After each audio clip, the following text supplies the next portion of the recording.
And welcome to my playhouse. And today this little cable came in. It might look like a tiny cable, but it has been awaited because we have had a couple of very thorough looks at this Terra-Master NAS box. And in the very first video I did on it, I took it apart. And inside there was a VGA connector, like this plug right there. That was available in there. That goes out to a VGA connector there. So I wanted to put that in and see if I can connect it to my good screen here. Just a second. And connect it to my good screen here. I chickened out. If this doesn't work very well, I much rather burn off this cheap 20 inches piece of very old Samsung screen than my good 28 inches HD screen. So, well, we exchanged that, but we're gonna try this cable and see if we can get a picture out of this NAS box. Terra-Master F2-220, and I do believe that Terra-Master has gotten the value for their money for sending this to me. This is number 4 video that I'm doing on it. I said that I would do a review. I have surely done that. So I'll take this apart and we'll have a look inside. I was already on my way out to get a screwdriver set when I remember that the Terra-Master came with a screwdriver. So this is more or less the first time I'm using it, even though it has been in the box the whole time. A bit stupid, really.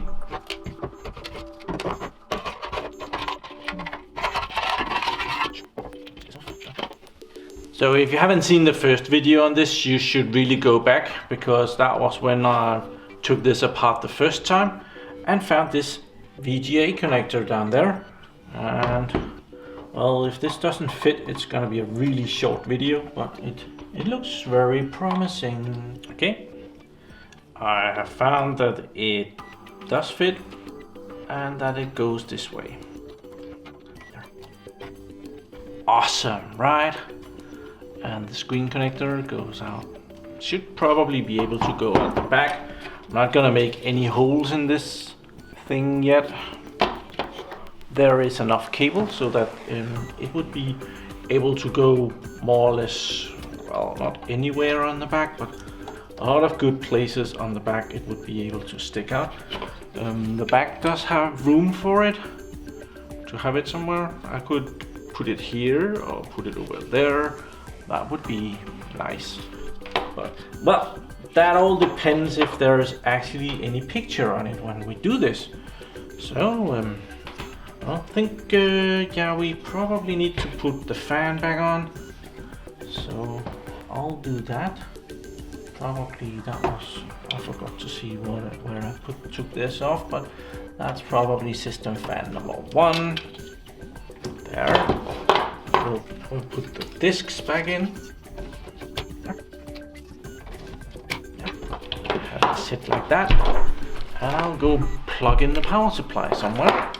So we'll connect the VGA connector over here. See something? The screen did weird stuff. Started blinking over here. Okay, gonna connect power to the box there. And I am hoping to see something, so I have also prepared a keyboard and a mouse. Maybe not. Let's see if this will do anything. There, we're connected. We just need to change the camera angle so that you can see everything. There, let's power it on. Power it on. Holy crap! Private storage master. This is awesome. Wonder what it does. Oh, and it gives us a boot, and it's booting. It's surely a Linux that is on here. Okay, so for the price of this, you get a little computer. Nice. I'm not in the picture. How come that be? There I am. This is awesome, right? Terra-Master is booting here. Yes. Yeah, it's searching for the network. I forgot to plug in a network cable, so we can turn that off again. Yeah, and it gets a command to shut off. Okay, cool. Let's plug in a cable and see if that does any difference. It will probably just boot. Power that on again. Terra-Master, private cloud storage master.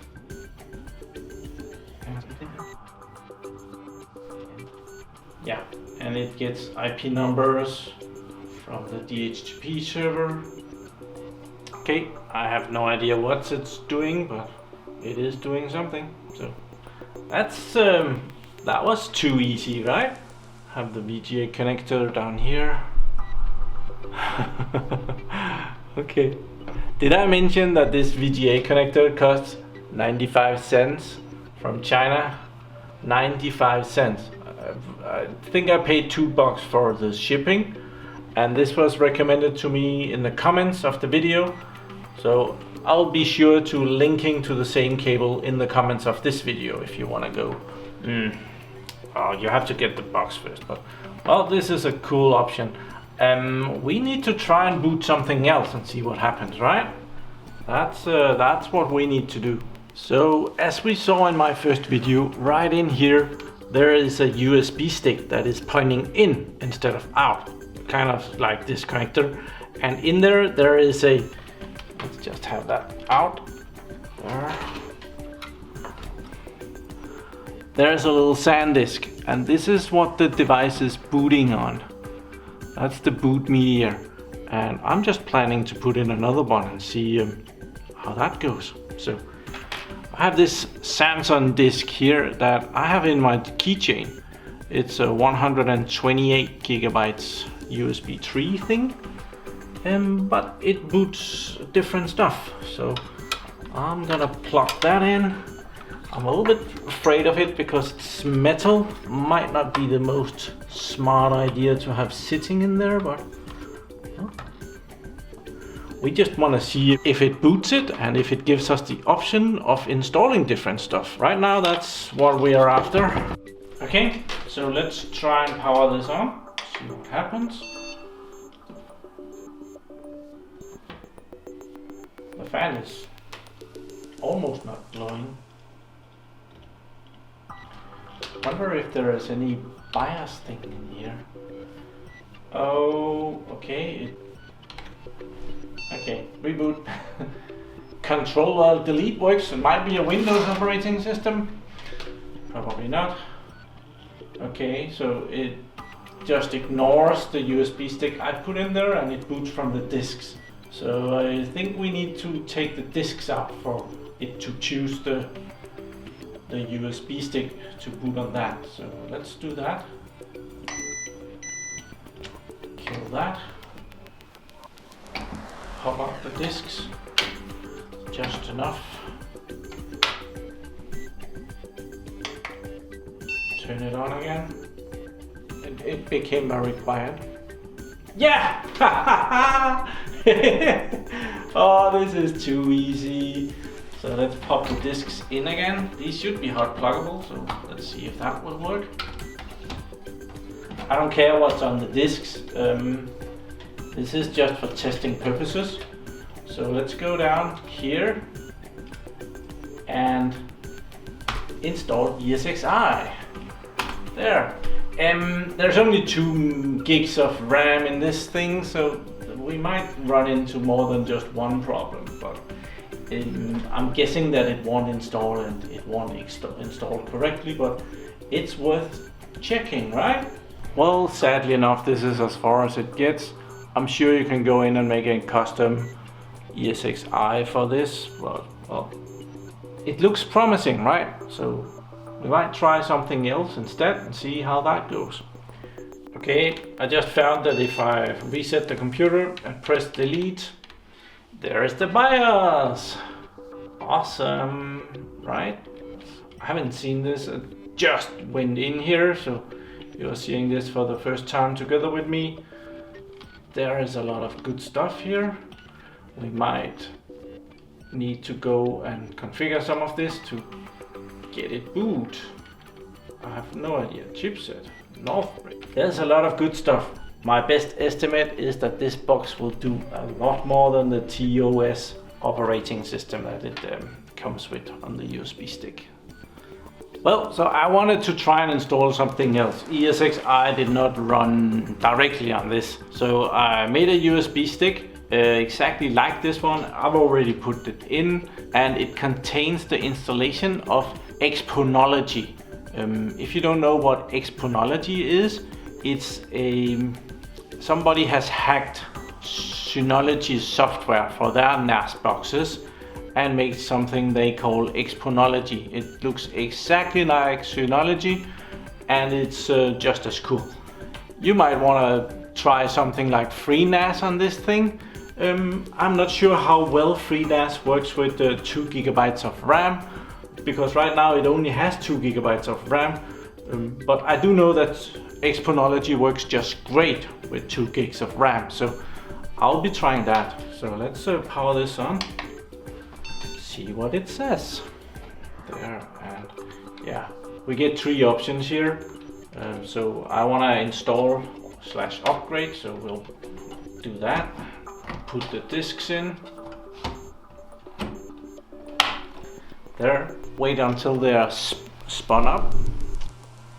It sounds like they have spun up, so let's do the installation / upgrade. Exponology boot. Booting. Something is failing, but not sure it's gonna matter anything. Okay, so maybe it's working. I should be able to catch it on its IP number, which it has chosen not to tell me up here. So I'll need to go and search my DHCP server and see if I have a connection to this machine. Okay, this was pretty easy. It popped up on my DHCP server as a disk station down here, and it has number 22. Awesome. I downloaded the boot ISO file here. That's the ISO file that I booted on, and I used Rufus here, which is used to make a bootable ISO file. Awesome. And I downloaded it from this, well, actually not this one. It seems that exponology.me.downloads is not working right now, so I found a Chinese site, or well, I don't know where those letters are, but they have the same ISO file, so I downloaded it here from download 2, which points at some other website. The first download points at the same website as that one over there, but well, I did that. Then I went to IP number 22 with the port 5000, and guess what? We have a Synology NAS to set up. So here we can do that and insert okay, we need to put in the pattern files for this, so we need to download that as well. The pattern, this is the bootloader thing, and the bootloader we put in, and then the bootloader will put the pattern files onto the disks. The pattern files are over here, and this is the 5th edition, so it's this pattern file that we want down here. So we can try downloading that. Okay, that actually worked. So it's downloading here, and it's only 20 megabytes, but it's really slow right now, so we'll have to wait just a little bit for that to come down. It's at 5 megabytes right now, and we need to load that onto the NAS box. So be back when that is loaded. Okay, that's done downloading, so we can press this manually install and browse the file, and it's on the download here. I wonder what that was called. That one. Yes, open that. That has been loaded. Download from install, the latest. Install now. I have 2 drives in there. Are you sure you want? Yes, I don't give a shit. This is very similar to the TOS software that the Terra-Master NAS came with. It's exactly the same procedure as this, but everybody knows that Synology, they have a lot more in-program ads that you can play around with. So if this works on the Terra-Master NAS box, well, it might just increase the value of that box significantly. Well, I've tried a lot of different stuff, and all the time it pops up and says that there is something wrong. So I'm gonna give up with this for just a little bit and go on to something else. So in the background here, I'm making a bootable ISO of a Server 2016 from Microsoft, and we're gonna try and put that in and see how far that gets, if it has drivers and stuff for this little machine. And I'll get back to this. I think I'll bring the box with me to work and have my student dig into this. He's very good at this. Okay, it is done. Let's see if it boots. Okay, ready. I've installed it in here, so let's see what it says. We'll be popping these in as soon as it's yeah, it's loading Windows. There. I'm sure it needs the disks here to install on, if this works at all. Could probably go in and change the boot order, but I do want it to still work with this TOS software. Okay, we have a mouse. That works. Language to install. English is good. I do need the time zone and keyboard to be Danish. Next, install. It's gonna be exciting to see if it sees the disks here. That would be awesome. Server 2016 on a server that you can almost fit in your pocket. That would be fun. Registration key. We will just do that later. I don't have one of those. Okay, next. And we will just install the standard with the desktop experience. Next. Yeah. Upgrade, custom install. Ooh, there is a lot of partitions on these disks. We will go and delete some of that. Probably we'll just install it on disk 0. So if we just delete this, I'm guessing this might be why some of the other things did not install well. I'm not sure.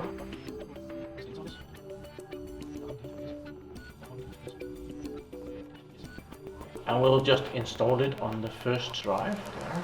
And then it cannot new file. Probably doesn't work. I'll probably have to reboot it after deleting those partitions. I'll boot it and we'll get back when I'm about here again. I've booted it again once. Let's see if it's good now. Went into the BIOS here, and I'm gonna try and put this Kingston drive as the first boot device. And this UEFI thing, we're gonna put that at the bottom. So first the Kingston, which is the tiny little USB stick here. That's gonna boot first, and then the 2 hard drives. Have no idea if this does anything, but oh well, it might just help. Save changes and exit.